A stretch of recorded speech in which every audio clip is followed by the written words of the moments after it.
Number 1. ډېرې پیسې وګټه.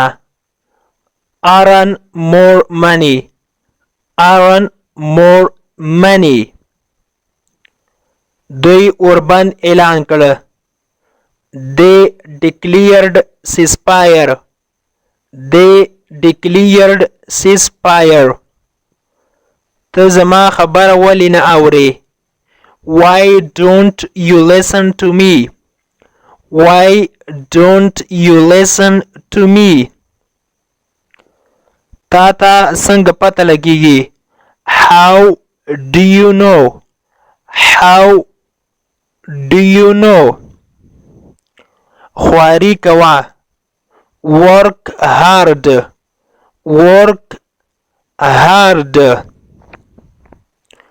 کوه څه دې چې زړه غواړي. Do whatever you like. Do whatever you like. هغه پر ما باندې ډیر ګران ده. He is very dear to me. He is very dear to me. ګروپ یا څراغ روښانه کړه یا بل کړه. Switch on the light.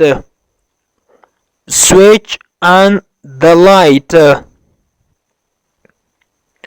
هغه در سره خبر کړه. Inform him. Inform him. هیڅ خبره نه ده. No matter. No matter. زما خبرې در سره ولیکه. Mark my words. Mark my words.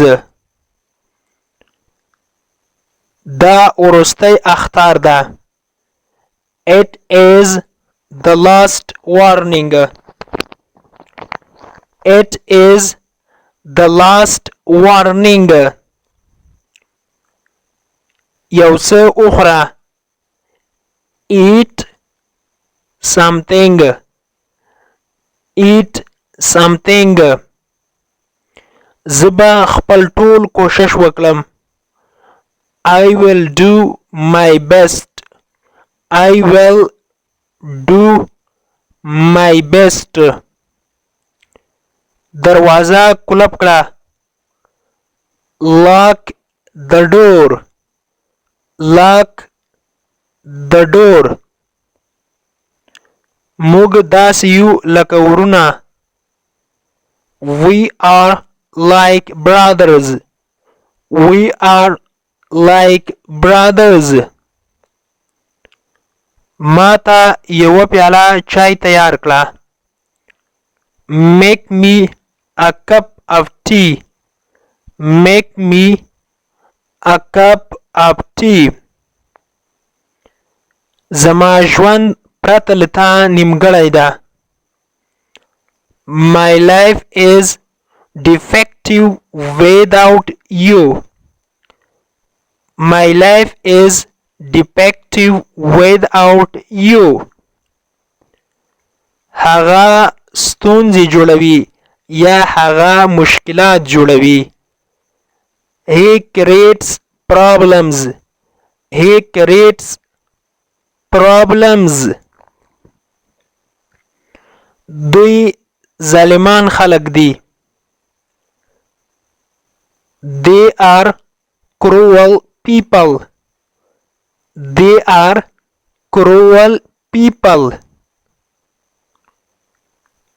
ته زما غږ اورې؟ Do you hear me? Do you hear me? کاشکي چې له تا سره وای یا کاشکي چې هلته له تا سره زه وای. I wish I had been there with you. I wish I had been there with you. غواړم چې یو سیټ ونیسم. I would like to reserve a seat. I would like to reserve a seat. اوس د عمل وخت ده. Now is the time of action. Now is the time of action. هغه زما لرې خپلوان ده. He is my distant relative. He is my distant relative.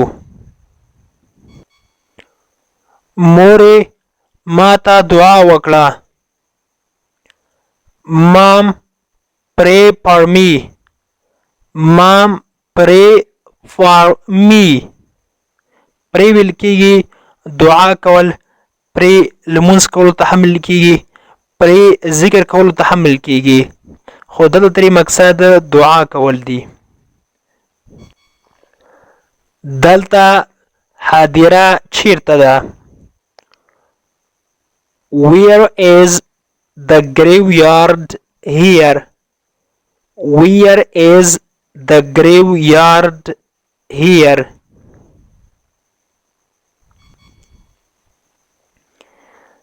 د خپل پلار احترام دی کوه.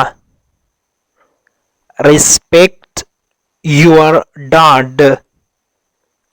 Respect your dad. ډاډ ویل کېږي پلار. فادر هم ورته ویل کېږي. خو ډاډ چې ده لنډ حالت مخفف ده. ډاډ معنا پلار. د انګلیش ټو پښتو لرنینګ کورس ګرانو زده کوونکو د نن ورځې کلاس تر دې ځای پورې و. هیله ده چې یو څه مو ورڅخه زده کړي وي. که غواړئ چې انګلیسي ژبه په سمپل ساده پښتو ژبه کې زده کړئ نو مهرباني وکړئ زموږ انګلیش ټو پښتو لرنینګ چینل در سره سبسکرایب کړئ او تر څنګ یې د بیل آیکن ووهئ او بیا په آل کلیک وکړئ. دې سره به زموږ هر نوی کلاس چې موږ یې روزانه اپلوډ کوو تاسو ته په خپل ټایم در ورسیږي. او که چیرته کومه غوښتنه نیوکه یا پیشنهاد لرئ نو مهرباني وکړئ موږ ته یې په کمنټ باکس کې پرېږدئ.